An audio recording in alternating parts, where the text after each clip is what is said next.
예수님을 믿는 성도들은 우리를 뜨겁게 달구어 주시는 그 성령님을 더욱더 가까이 하고 그 성령의 도우심을 많이 받고 살아가시기를 주님의 이름으로 축원합니다. 오늘 말씀을 준비하면서 또 시작하면서 여러분들에게 먼저 묻고 싶은 것이 있습니다. 혹시 여러분들은 교회를 다니는 이유에 대해서 생각해 보신 적이 있습니까? 내가 왜 교회를 다니지? 무엇 때문에 교회를 다니고 있지? 라고 말이죠. 언젠가 한국 기독교 목회자 협의회에서 내가 교회를 다니는 이유에 대해서 설문조사를 한 적이 있습니다. 예수 믿는 성도들이 교회를 다니는 이유 첫 번째는 마음의 평안이었습니다. 교회를 다니면 마음이 평안해진다는 것이죠. 그 다음으로 두 번째는 구원과 영생입니다. 구원과 영생이 두 번째입니다. 세 번째는 건강, 또 재물, 성공 등의 축복을 위해서 교회를 나오고, 네 번째는 가족 때문에 가족의 긍휼로 어쩔 수 없이 교회를 나오고, 마지막으로는 성도 간의 교제, 친교를 위해서 교회를 나온다는 순이었습니다. 그런데 이 조사를 하기 한 10년 전에도 이런 조사를 한 적이 있는데요, 그때와 비교하면 항목은 달라진 것이 없는데 그 순위가 많이 바뀌었습니다. 즉 10년 전 당시 1위는 41.7%를 차지한 구원과 영생이 내가 교회를 다니는 이유였습니다. 그러나 지금은 그 구원과 영생이 31.6%로 2위로 내려앉았지요. 특별한 확신 없이 그냥 좀 편하게 교회를 다녔으면 좋겠다, 부담도 안 받고 안 주고 그냥 좀 편하게 교회를 다니는 사람들이 더 많이 늘어난 것입니다. 그리고 건강, 재물, 성공 등의 축복은 18.5%로 10년 전보다 약 2배나 늘었습니다. 이런 통계를 통해서 우리가 알 수 있는 것은 성도들이 마치 60년대, 70년대 한국 교회가 경제적으로 어려웠을 때처럼 기복신앙으로 흘러가고 있다는 것을 단적으로 보여주는 것입니다. 그러니까 약 80년대까지 기복신앙으로 한국 교회의 신앙의 중심을 이루던 신앙의 기조가 90년, 2000년도까지는 이 부분에 대해서 한국 교회가 많이 경계하고 많은 말씀으로 말미암아 기복신앙을 벗어났는가 싶었는데, 다시 2010년 이후로부터는 또다시 이런 흐름, 즉 기복신앙의 기조가 다시 나타나고 있는 것처럼 보입니다. 사랑하는 성도 여러분, 다시 묻겠습니다. 여러분들은 왜 교회에 나오고 계십니까? 아니, 우리는 왜 하나님을 믿어야 할까요? 성경이 말하는 참 믿음은 세상적으로 성공하고 그 성공이 목적이 되어서는 안 된다라고 말합니다. 또 많은 사람들이 내가 좀 편안하게 교회를 다니고 싶어 하는데 그 단순한 평안이 교회를 다니는 목적이 되어서도 안 된다라고 말합니다. 왜요? 성경이 말하는 참 믿음은 우리의 구원을 위해서 예수 그리스도를 전적으로 신뢰하는 것이기 때문입니다. 믿음이라고 하는 것은 세상을 살아가는 우리들에게, 그래, 예수 믿는 사람들이니까 평안, 또 세상 사람들이 말하는 성공, 이건 믿음의 영역이 아니야, 우리하고 상관이 없어 라고 말하는 게 맞을까요? 아닙니다. 아닙니다. 진실한 믿음으로 살아가면, 정말 진실한 믿음으로 성경 말씀을 붙들고 살아가면 예수님을 닮아가는 그 성화의 과정에서 우리는 얼마든지 하나님이 도우시는 그 평안과 성공을 덤으로 받고 살아가게 됩니다. 그렇습니다. 그리스도인으로 살아간다는 것은 반드시 평안이 따라오게 되어져 있고 세상적으로 승리할 수 있다는 것이 성경이 우리에게 약속하고 있습니다. 만일이라도 우리 인생을 살아가면서 결과적으로 평안이 없고 결과적으로 축복이 없고 매일매일 고생만 하고 짜증나고 불안하고 살아간다면 사실 우리가 예수님을 믿을 이유가 뭐 있겠습니까? 진짜 예수님을 잘 믿으면 여러분, 하나님은 반드시 우리에게 평안도 축복도 약속하셨다는 것을 믿으시기 바랍니다. 그러면 하나님은 어떤 방식으로 그러한 평안 또 축복을 허락해 주실까요? 그것은 정말 간단합니다. 오늘 본문에서 말씀해 주고 있는 성령입니다. 성령. 그 성령님이 우리 안에 내주하심으로 말미암아 우리는 험한 어떤 세상 속에서도 하나님의 평안을 누릴 수 있는 것입니다. 세상 사람들은 내가 좀 더 많은 것을 가지고 더 많은 목적을 이룰 때에 평안하다라고 말합니다. 그러나 예수 믿는 우리 성도들은 우리 안에 그 성령을 모시고 살아갈 때 성경이 말하는 하나님의 평안을 누리게 되는 것입니다. 자, 그러면 성령이 내 안에 계시면 어떻게 되죠? 평안을 유지한다는 거예요. 성령이 그 평안의 삶을 살아가도록 우리를 지켜주신다는 겁니다. 그렇습니다. 성령이 내 안에 계시면 사실은 우리에게 어떤 결과가 어떤 인생에 주어지든 상관없이 그것이 축복이라는 것을 확신하고 살아갈 수 있기 때문입니다.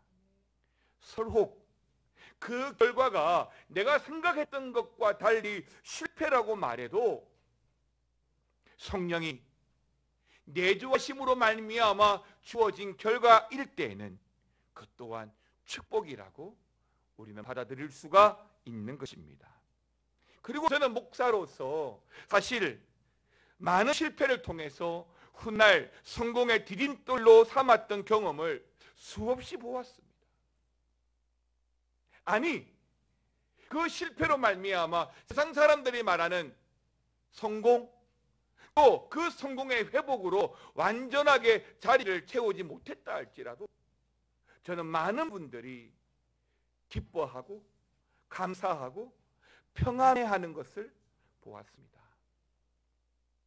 세상 사람들은 물질 또는 성공이라는 법칙으로 말미암아 행복하고 평안을 누린다라고 이야기하지만 우리 그리스도인들은 성령으로 말미암아 하나님으로 말미암아 진정한 평안을 누리고 살 수 있습니다.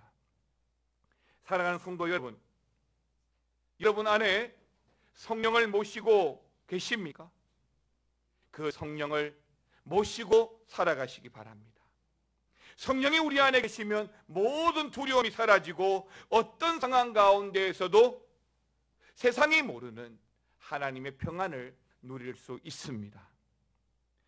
우리가 교회에 나오는 첫 번째 이유는 바로 그 평안을 누리는 비결이 말씀에 또 우리 하나님께 있기 때문입니다.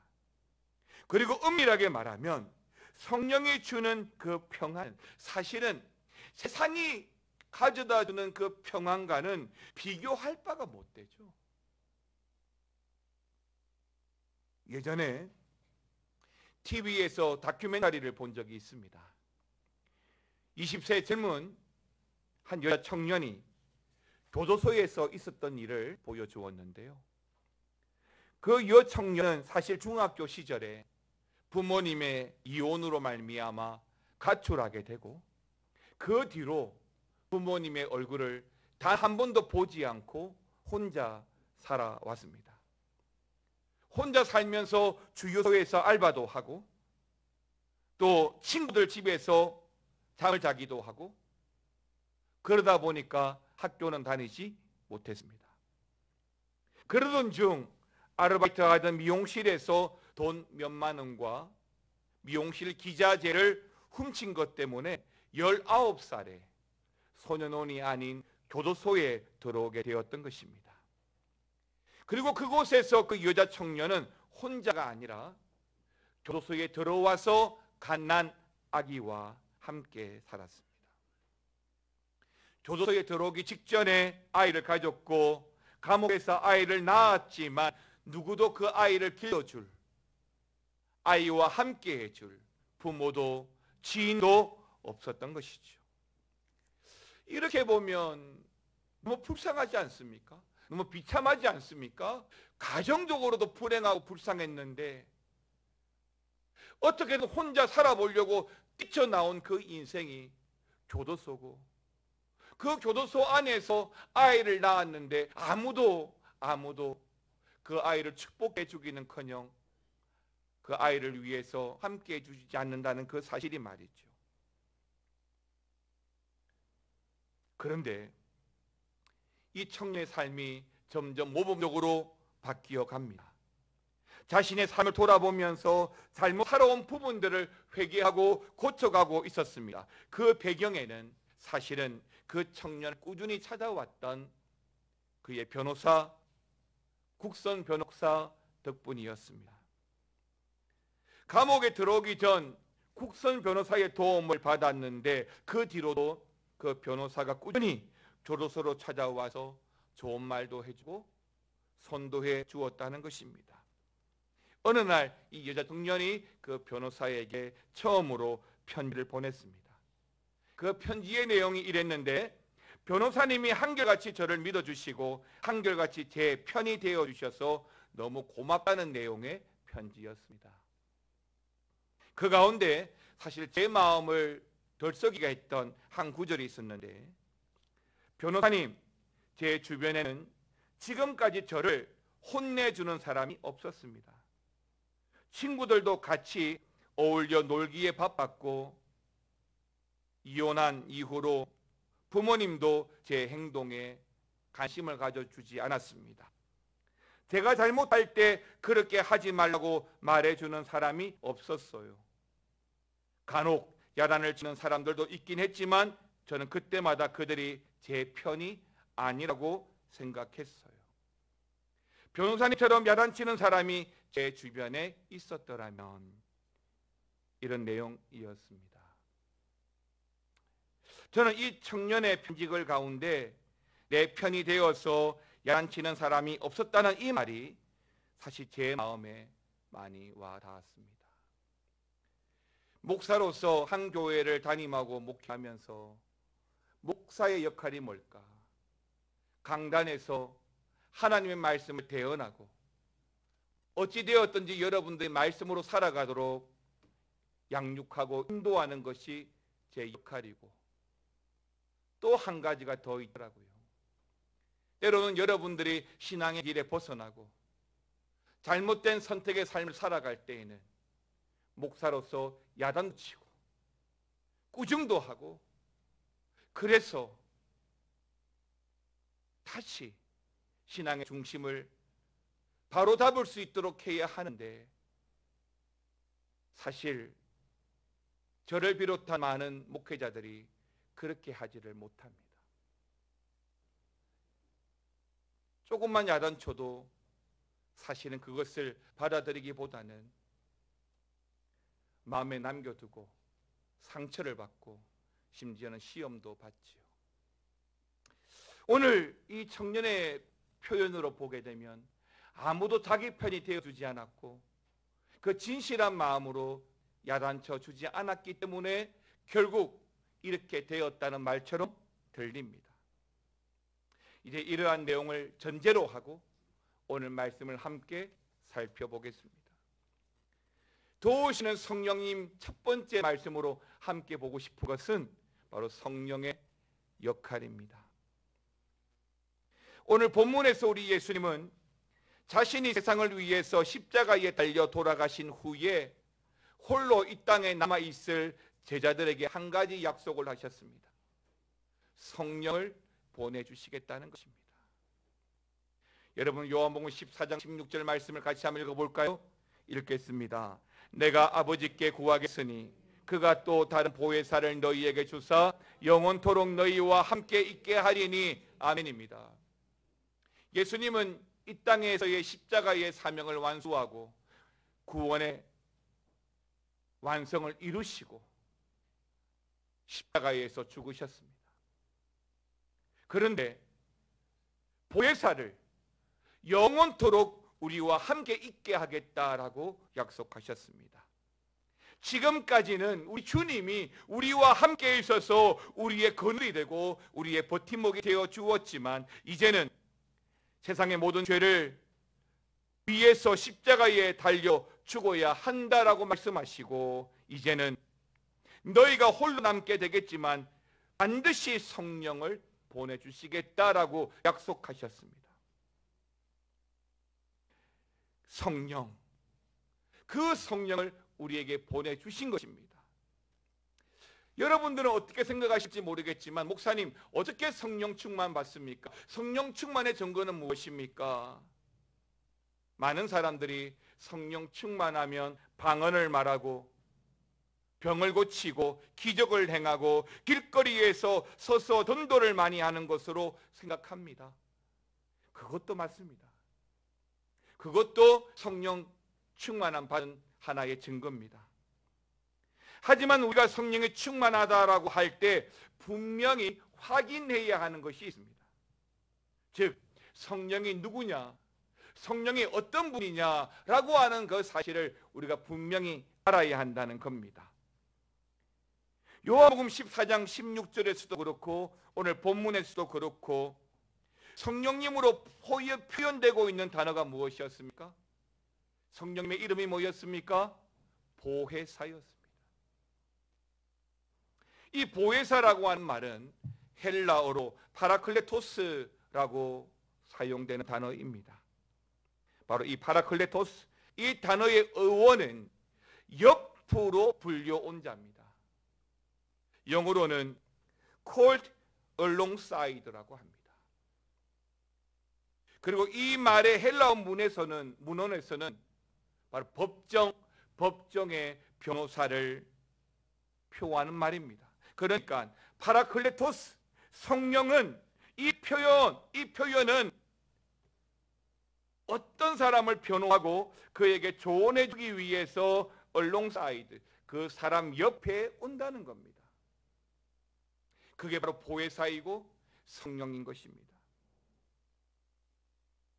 KJV 영어 성경에서는 그 보혜사를 위로자라고 번역해 놓았고, RSV 성경에서는 그 보혜사를 상담자로 해석을 해 놓았는데, 이것도 그 성령의 부차적인 의미입니다.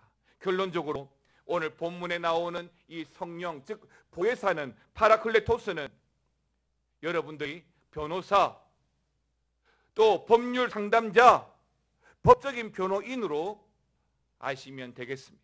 그러니까 오늘 본문에서 예수님은 바로 그 보혜사를 우리 옆에 보내주시기로 약속하셔서 우리로 하여금 그 성령의 도우심 가운데 살아가도록 하신 겁니다. 자, 그러면 예수님께서 그 성령을 우리 옆에 바짝 있게 하셔서 우리를 도우시도록 하신다고 하셨는데, 그 성령의 역할은 무엇일까요? 오늘 본문에 보니까 두 가지가 나타나 있습니다. 먼저 26절인데요. 같이 읽겠습니다. 보혜사 곧 아버지께서 내 이름으로 보내실 성령, 그가 너희에게 모든 것을 가르치고 내가 너희에게 말한 모든 것을 생각나게 하리라. 아멘입니다. 먼저 첫 번째는 뭐냐면, 너희에게 모든 것을 가르치고 너희에게 말한 모든 것을 생각나게 하겠다는 것입니다. 성령은 가르치고 생각나게 하겠다는 것입니다. 요한복음 14장 17절 그 표현으로 보게 되면 이 가르치고 생각나게 하신다라고 하는 것은 바로 진리의 영입니다. 제가 조금 전에 보혜사, 파라클레토스란 뜻이 뭐라고 했습니까? 변호사, 법정에선 변호인, 나를 변호해주는 변호인이라고 말씀드렸습니다. 그런데 그 변호인이 나를 변호해줌에 있어서 진리에 대해서 잘 모른다면 어떻게 되겠습니까? 절대로 변호해 줄 수 없죠. 바보 같은 변호사를 선임해서 법정에서 결코 우리가 이길 수는 없습니다. 때문에 우리가 비싼 수임료를 내더라도 최고의 변호사를 선임하는 것이 마땅하지 않겠습니까? 그런데 이 땅에 고아와 같이 살아가는 우리들을 위해서 그 성령이 어떻게 하신다고요? 보혜사, 파라클레토스, 변호인이 되어 주시겠다고 말씀하는 것입니다. 우리를 도와주겠다고 말씀하는 겁니다. 성령께서 우리를 도와주시겠다고 말씀하고 있는 것입니다. 사랑하는 성도 여러분, 성령 충만, 방언으로 말하고 기적을 행하고, 그것이 성령의 충만의 본질이 아닙니다. 성령 충만은 죽느냐 사느냐 그 갈림길에 서 있는 나를 위해서 변호하기 위해 진리의 영이신 그 성령님을 우리 안에 모시고 사는 것입니다. 우리가 죽느냐 사느냐 그 갈림길에서도 결코 담대함을 잃지 않는 그것이 바로 성령 충만함 받았다는 증거입니다. 흔들리지 않지요. 파라클레토스가 충만하다는 것에 대해서 우리가 올바르게 이해했다면 우리는 자연스럽게 성령의 두 번째 역할로 넘어가게 되는데요. 도우시는 성령의 두 번째 역할은 바로 평안입니다.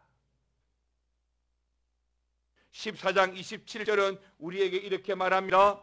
평안을 너희에게 끼치노니 곧 나의 평안을 너희에게 주노라. 내가 너희에게 주는 것은 세상이 주는 것과 같이 아니하니라. 너희는 마음에 근심하지도 말고 두려워하지도 말라. 왜요?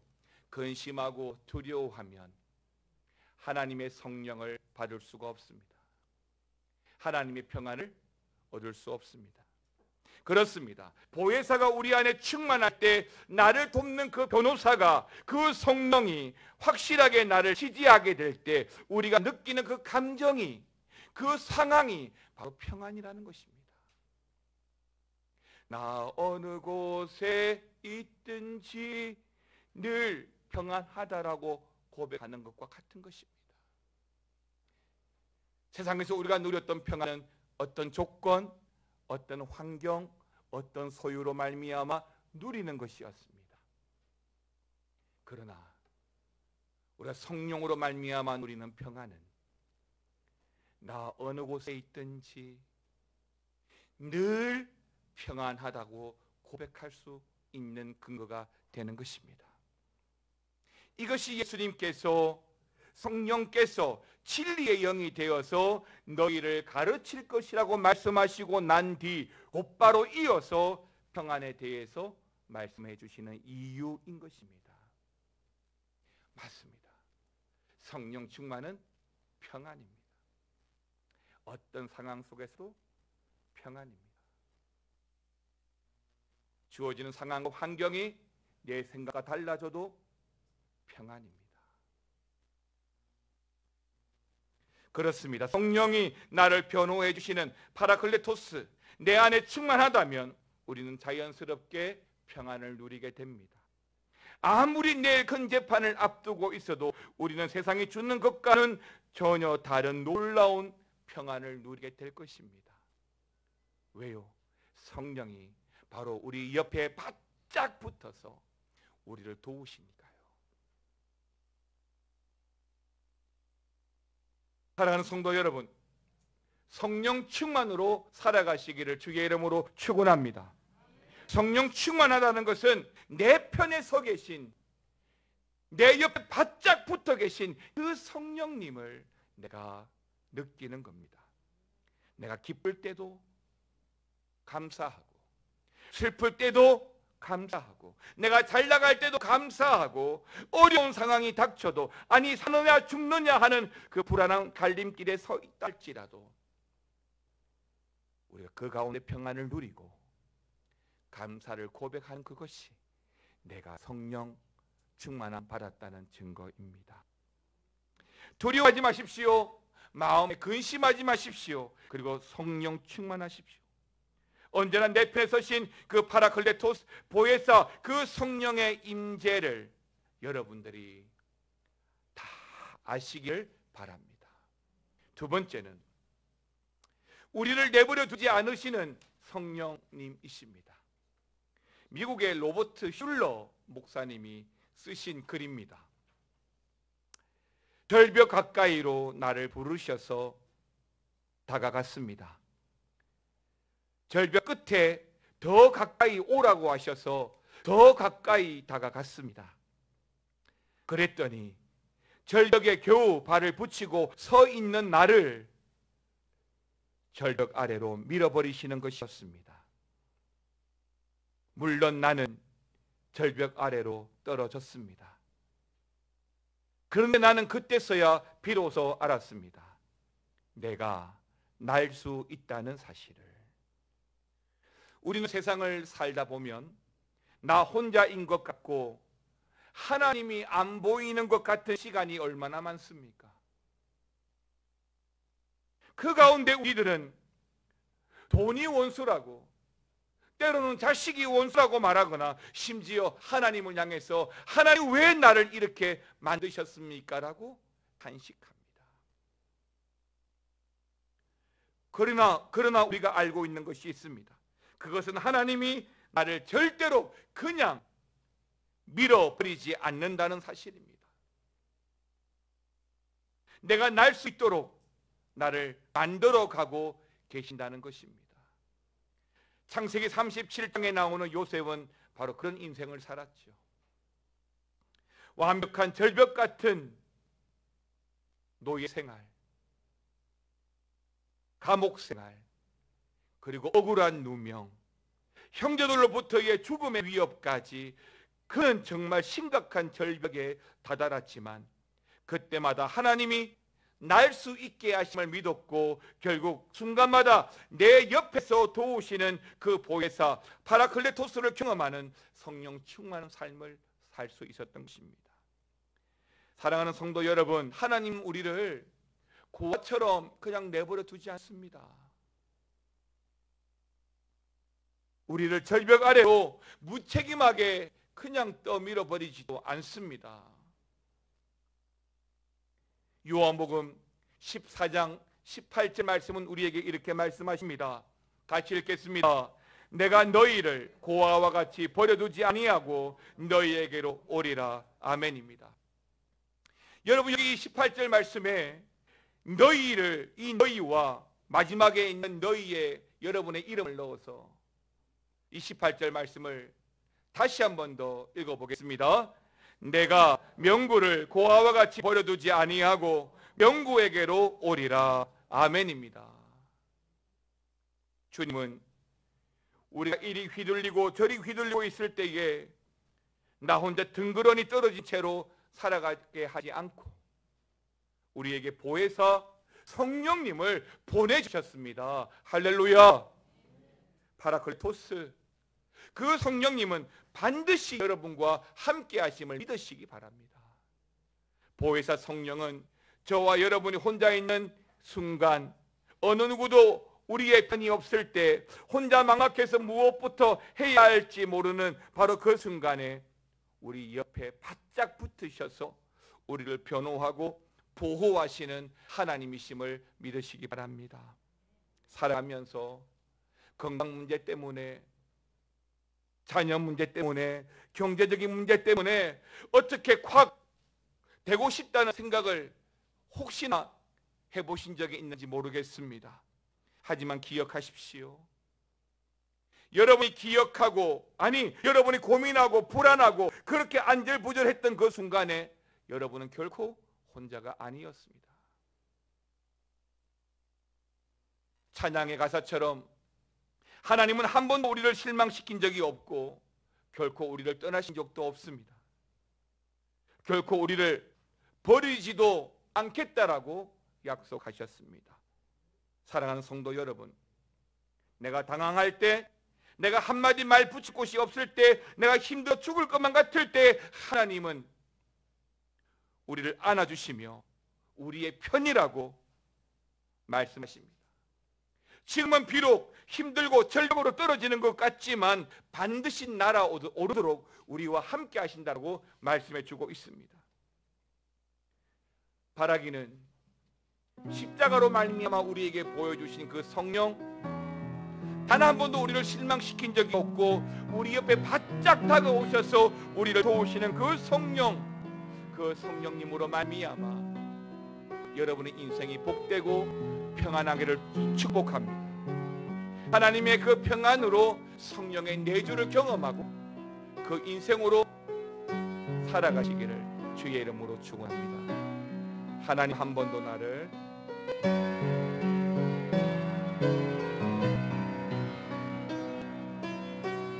하나님 한 번도 나를 실망시킨 적 없으시고 언제나 공평과 은혜로 나를 지키셨네. 다시 한 번 더 하나님 한 번도 나를, 하나님 한 번도 나를 실망시킨 적 없으시고 언제나 공평과 은혜로 나를 지키셨네. 오 신실하신 주, 오 신실하신 주, 오 신실하신 주, 내 너를 버리지도 않으리라, 내 너를 잊지도 않으리라. 약속하셨던 주님, 그 약속을 지키사 이후로도 영원토록 나를 지키시라 확신하. 다음 일어나셔서 지나온 모든 세월들 돌아보아도 그 어느 것 하나 주의 손길 안 미친 것 전혀 없네. 고백합시다. 오 신실하신 주, 오 신실하신 주, 오 신실하신 주, 내 너를 떠나지도 않으리라, 내 너를 버리지도 않으리라. 약속하셨던 주님, 그 약속을 지키사 이후로도 영원토록 나를 지키시리라 확신하네. 도우시는 성령님, 보혜사 파라클레토스, 우리의 변호인, 우리 바짝 붙어서 우리를 도우시는 그 변호인이라고 말씀하신 성령님, 우리를 단 한 번도 실망시킨 적 없으시고 언제나 하나님의 은혜로 우리를 지키시는 줄 믿습니다.